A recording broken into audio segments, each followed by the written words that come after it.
O Hospital César Leite adotou recomendações da Organização Mundial de Saúde, do Ministério da Saúde, da Secretaria Estadual de Saúde, que visa a redução do fluxo de pessoas dentro dos hospitais nesse momento. Então nós já cancelamos todas as cirurgias eletivas, cancelamos as visitas, cancelamos os estágios, o internato da medicina, cancelamos as visitas técnicas, cancelamos reuniões que aglomeram pessoas, cancelamos comemorações diversas. Enfim, todas as ações que nós pudermos evitar que pessoas que nesse momento não precisam estar no Hospital César Leite não estejam. A população ela pode ter a tranquilidade que os procedimentos de urgência e emergência estão mantidos. Todos os plantões médicos que o hospital oferta à população estão mantidos, sendo neurocirurgia, ortopedia, cirurgia geral, anestesiologia, pediatria, obstetrícia, neurologia, nefrologia, pronto atendimento, UTI adulto e UTI neonatal. Pacientes que entrarem em urgência e emergência acometidos por outras situações que não são o Covid-19 continuarão tendo assistência da mesma forma. A gente reforça o pedido que pessoas que não precisarem vir ao hospital, que não venham.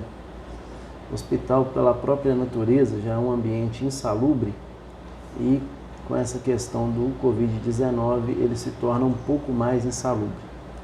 Então, deixa os hospitais, não só o César Leite, mas como todos, nesse momento, para os profissionais da saúde e para aqueles pacientes cuja a doença que eles têm ou o trauma que eles têm não pode aguardar até a passagem dessa pandemia.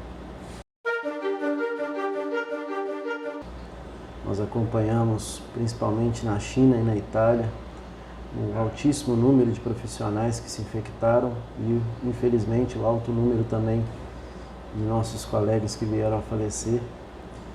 Então a gente pede à população, nós fizemos um juramento e nós vamos honrar com ele. Porém, quanto mais pessoas doentes estiverem, maior é o risco da nossa equipe.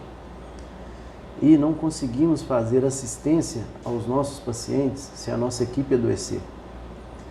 Então, esse pedido reforçado que a gente tem feito para que as pessoas fiquem em casa, tanto para salvaguardar a vida delas, mas também para salvaguardar a vida dos nossos profissionais. Nós não vamos fugir da batalha, mas se a gente puder travar uma batalha com menos pessoas adoecidas e, infelizmente, algum de nós até falecidos, será muito melhor para todo mundo. Sem equipe, a gente não consegue prestar assistência. Nós não temos nem o dinheiro nem a tecnologia da China para construir hospitais de 1000 leitos em uma semana. Então nós temos que lidar com a realidade do Brasil. A nossa realidade já é leitos de UTI insuficientes para a demanda diária nossa.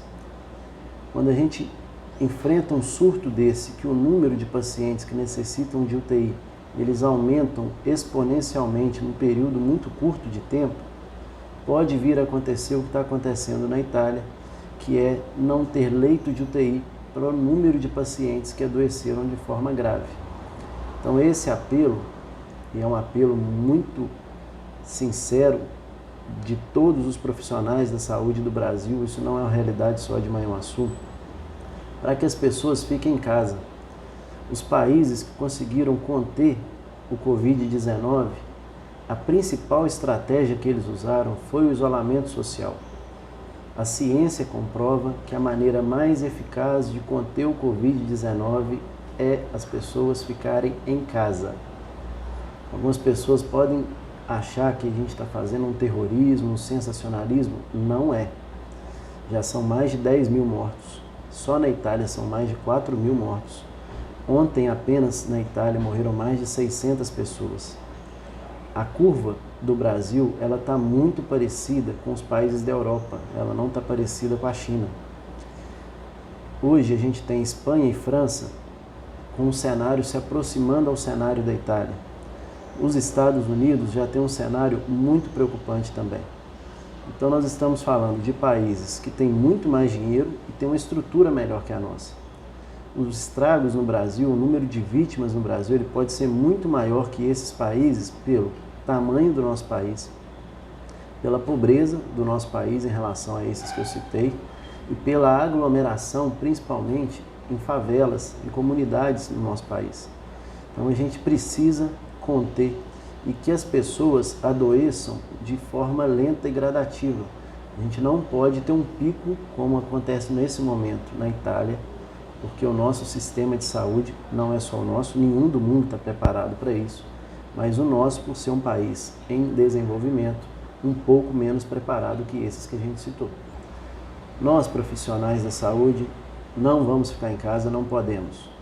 Mas nós estamos preservando as nossas famílias, nós estamos nos distanciando das nossas famílias nesse momento. Polícia Militar, Bombeiro, Polícia Civil, agentes penitenciários, caminhoneiros, essas pessoas também não podem ficar em casa. Os demais, por favor, fiquem em casa. Se alguém precisar ir no supermercado, por favor, não deixe que os idosos vão. Vá alguém mais jovem da família ao supermercado, porque os idosos são as principais vítimas fatais da Covid-19. A Covid ela faz uma pneumonia muito severa e pacientes que têm doenças associadas, como diabetes, hipertensão, doenças imunossupressoras, ou idosos que já têm um sistema de defesa mais deficitário, são as principais vítimas fatais. Então, precisamos proteger os nossos idosos e as nossas pessoas que já têm essas doenças. Para elas, o Covid-19 pode ser fatal. Pode ser fatal para as outras faixas etárias? Sim, mas para essas pessoas em especial, o risco é muito maior.